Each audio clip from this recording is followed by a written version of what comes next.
நினைவு வலையப்பட்டின்னு சொல்லி அருமையான பாசம் நிறைந்த ஒரு ஊர். அந்த ஊரில் மதுரை பக்கத்தில் தான் இருக்குது. 90 சரியா? 900 900 அடிக்கடி குழப்பமா? 900 90 900 900 நீங்க தப்பு ஐயோ கடவுளே. Sorry sir. நான் தமிழ் நல்ல மாணவி. அவர் இது என்னங்க அநியாயம்? நகை திட்டத்துல கோல்ட் ரேட் ஏறுனாலும் நகை கிடைக்குதா லாபம், இறங்குனாலும் நகை கிடைக்குதா லாபம். நீங்க மாசம் மாசம் கட்டுற காசு நகை கடை ஓனர்ஸ் லாபம் பார்க்கவா? லலிதா ஜுவல்லரியில உங்க இன்ஸ்டால்மெண்ட்டை தங்கமா வர வைக்கணுமா, பணமா வர வைக்கணுமா, எதுல உங்களுக்கு அதிக தங்கம் கிடைக்குதுன்னு நீங்களே டிசைட் பண்ணுங்க. வேஸ்டேஜ்ல 50% டிஸ்கவுண்ட், ஒரு மாசம் இன்ஸ்டால்மெண்ட்ல 50% போனஸ். லலிதா தனவந்தனம். வணக்கம் நிலானி. வணக்கம் நண்பர்களே, நான் உங்க தூஜி நிலானி. எப்படி இருக்கீங்க? நலமா இருக்கேன். ஆனா இப்ப கொஞ்சம் வெயிலா? ஓகே. எப்படி இவ்வளவு அழகா தமிழ் பேசுறீங்க? இந்த தமிழ் பல்கலைக்கழகத்தின் போது இந்த தமிழ் படித்தேன். என்னோட மேஜராக தேர்ந்தெடுத்தேன். எப்படி தமிழ் இந்த ஆர்வம் வந்துச்சு உங்களுக்கு? இந்த இந்திய கலாச்சாரம் எனக்கு ரொம்ப பிடிச்சிருக்கு. அப்புறம் இந்த தமிழ் மொழி ரொம்ப தொன்மையான இந்த உயிராற்றல் மிக மொழியாகும். இந்த சீன மொழி போல 1000 ஆண்டுகள் வரலாறுடையது. அதனாலேயே இந்த பாருங்க எவ்வளவு அழகான இந்திய கலாச்சாரம், தமிழ் கலாச்சாரம். அதற்காக தான் இந்த மொழி படிக்க முடிவு செஞ்சேன். இப்போ இந்திய கலாச்சாரம் சொன்னீங்கல்ல, இந்த இந்திய கலாச்சாரத்துல முக்கியமான அம்சங்கள் எது உங்களுக்கு ரொம்ப பிடிச்சிருந்துச்சு? இந்த ஆடை, பாடல், இந்த படம் ரொம்ப ரொம்ப பிடிச்சிருக்கு. உணவு எனக்கு தோசை ரொம்ப பிடிச்சிருக்கு. அப்படியா? ஆமா, பெஸ்ட். ஓகே. சோ இந்திய உணவுகள்ல ரொம்ப பிடித்த உணவுகள் எது உங்களுக்கு? மசாலா தோசை, மற்றும் மசாலா ஃபிஷ். இந்த கோவையில் படித்த போது என்னோட நம்பர் ஷேரன் அடிக்கடி எனக்கு இந்த மசாலா ஃபிஷ் இந்த கொடுத்தாங்க. ரொம்ப ரொம்ப பிடிச்சிருக்கு. எவ்வளவு ருசியா, பயங்கரமான ருசிக்கிறது. ஸோ உலகத்திலே ரொம்ப கடினமான மொழிகள் பயில்றதுக்குன்னு சொன்னா சீனமும் தமிழும் தான் சொல்லுவாங்க. ஸோ நீங்க தாய்மொழி சீனம், அதனால உங்களுக்கு இது பிரச்சனை இல்லை. தமிழ் கத்துக்கும் போது எப்படி இருந்துச்சு? எவ்வளவு கடினமா இருந்துச்சு? எவ்வளோ கடினம். ஆனா இந்த விடாமுயற்சி செஞ்சேன். இந்த உச்சரிப்பு கடினம். எடுக்காடாக ரகரம் இந்த உச்சரிப்பு சீன மொழியில் இல்லை. ஆமா, நான் மாதமாக முயற்சி செஞ்சேன். அப்புறம் எழுதுக்கு அதிகம். மேலும் இந்த புதக தமிழ் மற்றும் லோகோ தமிழ் இடையே இந்த வித்தியாசம் அதிகம். இது இப்ப கூட எனக்கு ஒரு ரொம்ப பெருசான சிரமம். இந்த லோகோ போல பேச முடியாது. ஆமா, அதனாலேயே இந்த லோகோ தமிழ் படிக்க நான் வீடியோ எடுத்து இந்த லைவ் எடுத்து தமிழ் பேசி முயற்சி செஞ்சேன். ஓகே. ஸோ தமிழில் உங்களுக்கு ரொம்ப கடினமான வார்த்தைகள் எதெல்லாம் உங்களுக்கு உச்சரிக்கிறதுக்கு இருந்துச்சு ஆரம்பத்தில்? இந்த குறிப்பிடத்தக்கது கொஞ்சம் கஷ்டமானது. நிறைய செய்தியின் இறுதியில் குறிப்பிடத்தக்கது என்ன குறிப்பிடத்தக்கது. ஆமா, இது கொஞ்சம் கஷ்டமானது. நான் பழக்கம் இந்த செந்தமிழ். எழுத்துக்கள், இண்டிவிஜுவல் வேர்ட்ஸ், எழுத்துக்கள், வேர்ட்ஸ் அந்த மாதிரி பரவாயில்லைங்க. இப்ப இன்னொரு 900 மற்றும் 90 சொல்லும் போது அடிக்கடி என்ன குழப்பம். ஓகே, 990 சொல்லும் போது குழப்பமா இருக்கு. ஆமாங்க. 90 சரியா? 900 900 அடிக்கடி குழப்பமா? 900 90 900 900 நீங்க தப்பு ஐயோ கடவுளே. Sorry sir. நான் தமிழ் நல்ல மாணவி. அவர் தமிழ்ல வந்து இப்ப நீங்க தமிழ் மக்களுக்கு ஒருத்தவங்களை பிடிச்சிருச்சுன்னா ரொம்ப செலிப்ரேட் பண்ணுவாங்க. இப்ப நீங்க சோஷியல் மீடியால உங்க நிலானி பேஜ் வச்சு நீங்க நிறைய வீடியோஸ் பண்ணிட்டு இருக்கீங்க. என்ன மாதிரி ரெஸ்பான்ஸ் வருது? எவ்வளவு உங்க அன்பு கொடுக்குறாங்க? அதை பத்தி என்னாச்ச அன்பு கொடுத்தாங்க. ஸோ இந்த ஃபேஸ்புக்கில் தமிழ் பேசும் சீனரி என்ற பெயரில் என்னோட முதலாவது லைவ் இந்த சீனாவின் பெருஞ்சுவர் சாங்சங் இருந்து இப்போ வரை நிறைய தமிழ் நண்பர்கள் எனக்கு அன்பு ஆதரவு கொடுத்தாங்க. மேலும் சில சமயம் நான் பேசுகிற தமிழில் இந்த தப்பு அவங்க திருதுவாங்க. இது ரொம்ப ரொம்ப நன்றிங்க. தமிழ்ல உங்களுக்கு வந்து கலை பக்கம் வந்து சினிமா அதெல்லாம் பாப்பீங்களா? எந்த படங்கள் உங்களுக்கு பிடிக்கும்? யார் எந்த ஹீரோ பிடிக்கும்? அந்த படம் நிறைய தமிழ் படம் எனக்கு ரொம்ப பிடிச்சிருக்கு. சமீபத்தில் நான் பார்க்க ஆசைப்பட்ட படம் கூடினால் ஒன்று இந்த The Great Indian Kitchen. It's a great Indian kitchen. The Great Indian Kitchen. Aishwarya Rakesh நடித்த படம் பார்க்க விரும்புகிறேன். அது இந்த என்னோட கருத்தில் எந்த தமிழ் படம் ஆடி பாடி மட்டுமே இருக்காது. இது ரொம்ப சில சமயம் இந்த சமூகத்தின் உண்மையான இந்த நிலைமை என்ன என் மக்களுக்கு விழிப்புணர்வு கொடுக்க முடியும்.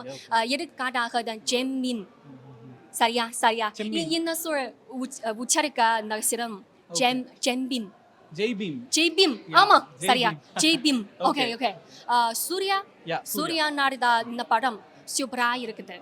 ஆமா பார்த்தேன். இந்த பெய்ஜிங் சர்வதேச திரைப்பட விழாவில் இந்த படம் சீனாவில் வெளியிடப்பட்டது. ஏன்னா சீனா மக்களுக்கு இடையில் பெரும் வரவேற்பு. தெரிஞ்சதா? தெரியலையா? புரிஞ்சுது. சர்வதேச திரைப்பட விழால பாத்தீங்களா? ஆமாங்க, நான் பெய்ஜிங் சினிமால இந்த வெளியானது. இந்த ரொம்ப நல்ல படம். நிறைய இந்த சீன மக்கள் இந்த படம் பார்த்து ரொம்ப கண்ணீர் இந்த மனம் உருகினாங்க. பாட்டுலாம் கேட்பீங்களா? தமிழ் பாடல்கள் அடிக்கடி. ஏதாவது பிடிச்ச பாட்டு பாடுங்களா ஒரு 2 வரி? இபா ஓகே. குமுதல் இந்த நம்பருக்கு ஒரு தமிழ் பாடல் இப்போ பகிர்ந்து கொள்ளல. சரியா? அழகா பேச முடியாது, நீங்க சிரிக்காதீங்க. சரியா?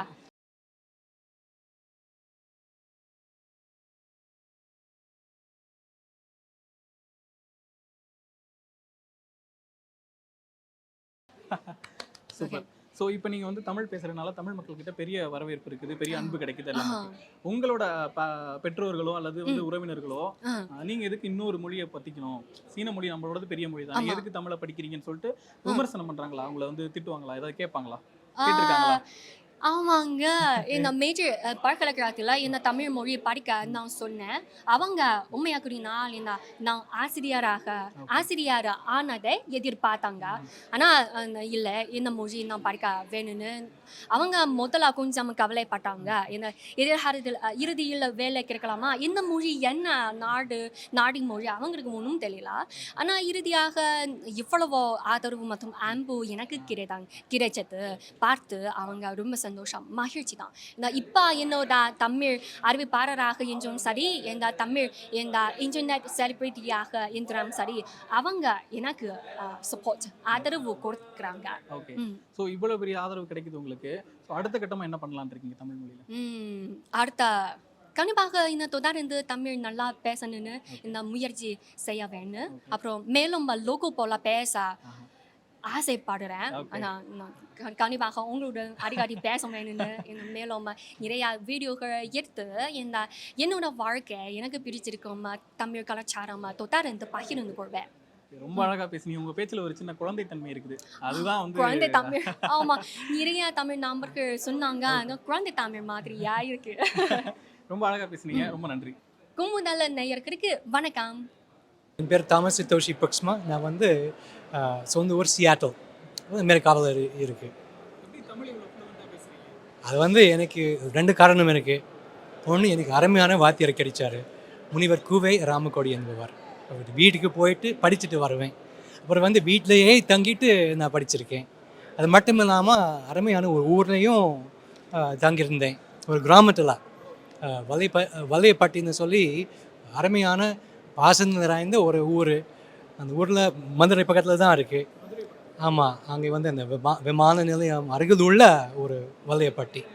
அந்த ஊரில் தங்கிக்கிட்டு வீட்டுக்கு போயிட்டு படிச்சுட்டு வருவேன்.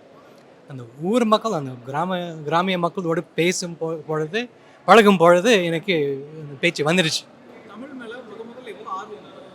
இது வந்து படிப்படியாக தான் வந்துருச்சு.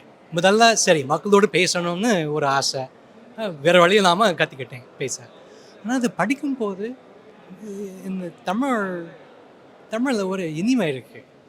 தமிழ் பாட்டில், கவிதையில் அதை விட இன்னும் ஒரு அருமையான ஒரு இனிமை, ஒரு இசை, ஒரு ஓசை நயம் இருக்கு இல்லையா? அதுதான் எனக்கு வந்து ஓஹோ, இப்படி இருக்க முடியும் மொழி, இப்படி இருக்க முடியும் கவிதை. அது தமிழ்கிட்ட இருந்து தான் நான் கற்றுக்கிட்டேன். அது ரொம்ப கடினமான மொழின்னு சொல்லுவாங்க. இது கஷ்டப்பட்டு தான் நான் படித்தேன். ஆனால் வந்து எனக்கு நல்ல உதவி, நல்ல அந்த வாத்தியார் நல்ல வழிகாட்டிருந்தார். அதனால படிப்படியாக தான் நான் படித்தேன். அதனால சரி இப்படி அதாவது நம்ம வந்து ஒரு மலை ஏறணுமா, சரி மலை ஏறி படிப்படியாக தான் எழுதுனா ஓஹோ வீட்டுக்கு வந்திருக்கிறோம்னு ஒரு சந்தோஷம் இருக்கும். நான் வந்து அதாவது வந்து ஆரம்பத்தில் சரி திருக்குறள் படிக்கிறீங்கன்னு சொல்லியிருந்தா நம்பியிருக்க மாட்டேன். அதை விட மொழிபெயர்ப்பேன்னு எனக்கு தெரியவே தெரியாது.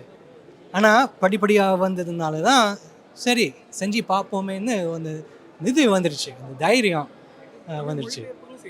ஆமாங்க ஆமாங்க ஆமாம் ஆமாம். இப்போ தான் சமீபத்தில் திருக்குறளை மொழிபெயர்த்திருக்கேன். அது அது மட்டும் இல்லாமல் கவிநாயகத்தோடு மொழிபெயர்த்திருக்கேன். சரி இலக்கியங்கள்ல உங்களுக்கு பிடித்த இலக்கியத்தில் சரி வந்து எனக்கு வந்து புறநானூறு குறுந்தொகை ரொம்ப பிடிச்சிருக்கு. அந்த சங்க காலம் ஔவையாரும் பிடிக்கும்.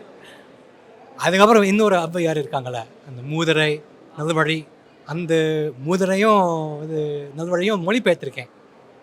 அதில் ஒரு பற்று, அதுக்கு மேலே ஒரு பற்று. இன்னொன்று ஆண்டாள் திருப்பாவை அதுவும் படிச்சிருக்கேன். பாரதியாரும் ரொம்ப பிடிச்சிருக்கு. கவிதையா சரி ஆரம்பத்தில் படித்த ஒன்று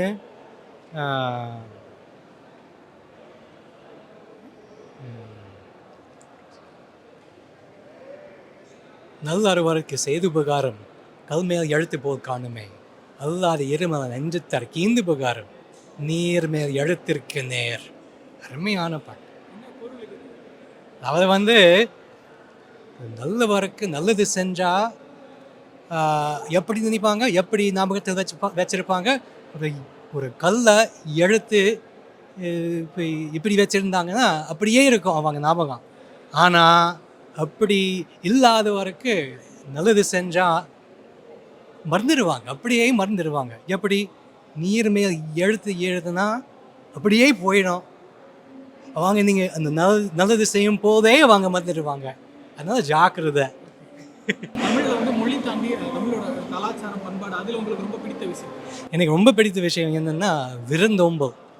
அவதை வந்து யாராவது வந்தால் வாங்க உள்ளே வாங்க உட்காருங்க சாப்பிடுங்க இருந்துட்டு போங்கன்னு நம்ம சொல்லுவோம் இல்லையா, அதை ரொம்ப நான் ரொம்ப பாராட்டுறேன். தமிழ் மக்களுக்கு வந்து ஒருத்தவங்க வந்து ரொம்ப பிடிச்சிருச்சுன்னா ரொம்ப கொண்டாடுவாங்க, ரொம்ப அன்பு கொடுப்பாங்க. நீங்கள் தமிழ் பேசுறீங்கன்றப்போ தமிழ் மக்கள் உங்களை எப்படி எடுத்துக்கிறாங்க, உங்களுக்கு எவ்வளோ ஒரு வரவேற்பு கொடுக்குறாங்க? சரி நான் ஒரு கிராமத்தில் தங்கியிருந்தேன் இல்லையா, அப்போது அந்த கிராமத்தில் நான் வந்து ஒரு ஊருக்காரனே ஆக்கிட்டாங்க என்ன. அப்போது எனக்கு வந்து 2 தம்பி 2 அண்ணன் 2 அக்கா மாமா மாப்பிள்ளை மச்சான் அத்தை சின்னம்மா பெரியம்மா மங்காளுங்க எல்லாரும் இருக்காங்க. அப்போ வந்து அடிக்கடி போகணும்னு அந்த இது ஆசை வரும். போதேன்னா எனக்கு ஐயோ ஊருக்கு போகணுமேன்னு ஒரு இது ஏக்கம் இருக்கும். அந்த அளவுக்கு நல்லா பழகி இருக்கிறாங்க. அது வந்து எனக்கு இன்னும் வியப்பாக இருக்குது. ஏதாவது ஒரு அழகான நினைவு பகிர்ந்து முடியுமா? சரி ஒன்று அந்த அந்த கிராமத்தில் எனக்கு ஒரு தம்பி கடைசி தம்பி இப்போ வந்து கல்யாணம் ஆக வேண்டிய நேரம் வருது. அப்போது நான் மேற்காவில் தான் இருக்கேன். இப்போது ஒன்று சொல்லிட்டான், அண்ணன் வந்தால் தான் கல்யாணம் இல்லாட்டி இல்லை அப்படி சொல்லிட்டானா. ஐயோ போயிடணுமேன்னு நான் போயிட்டேன் அந்த கல்யாணத்துக்கு. அது மட்டும் இல்லாமல் அங்கே எனக்கு அவரோட அம்மா எனக்கு அம்மா அந்த அம்மா கொஞ்சம் முடியாமல் இருந்தாங்களாம். ஆனால் ஒரு நாள் இப்போ செத்து போயிடுவாங்களோன்னு ஒரு பயம். நான் முழுக்க இது பாடிக்கிட்டு அழுதுகிட்டு இருந்தாங்களா, எப்படியோ தப்பிச்சிட்டாங்களா. அப்போது அந்த ஊரில் பேச்சு என்னென்னா இன்னொரு மயன் இருக்கானே வரணும்னு இன்னும் இருக்காங்களா. அதனால் அந்த கல்யாணத்துக்காக நான் வந்தேன், அந்த அம்மாவை பார்க்கவும் நான் வந்தேன். அப்போ நம்ம பார்க்கறதுல அப்படி ஒரு உணர்ச்சி பூர்வமான ஒரு அனுபவம் அது. இப்போ நீங்கள் தமிழ் வந்து எழுதவும் பேசவும் படிக்கவும் செய்கிறீங்க. ஆமாங்க. திருக்குறளும் மொழிபெயர்த்துருக்கீங்க. ஆமாங்க. அடுத்த கட்ட திட்டங்கள் என்ன இருக்குது? சரி அடுத்து வந்து இப்போது ஆங்கிலத்தில் ஒரு நாவல் எழுதிட்டே இருக்கேன். திருப்பாவையை பற்றியும் ஒரு புத்தகம் எழுதியிருக்கேன் நானும் ஒரு நண்பரும் சேர்ந்து. அது இன்னும் வெளியிடணும், அதுவும் செய்யணும்.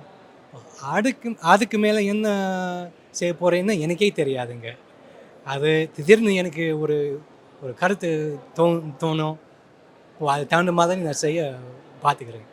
நிறைய விஷயங்கள் செய்யணும், எல்லாமே நல்லபடியாக செய்யணும். என்னோட வாழ்த்துக்கள். நன்றி. சரி நன்றி வணக்கம். லலிதா எக்ஸ்சேஞ்ச் உற்சவ். பழைய நகையோட அதே எடைக்கு புது நகையை எடுத்துக்கங்க. No extra charge, no deduction. பழைய நகையை கொடுத்த 5 மாசத்துல எடுக்கிற நகையை பொறுத்து சேதாரம் இல்லாம எடுத்துக்கலாம். 11 மாசம் கழிச்சு எடுத்தா எந்த நகையா இருந்தாலும் சேதாரமே கிடையாது. பணம் கட்டியும் திட்டத்துல சேரலாம். நகை பிரைஸ்ல 20% மிச்சம் பிடிக்கலாம்.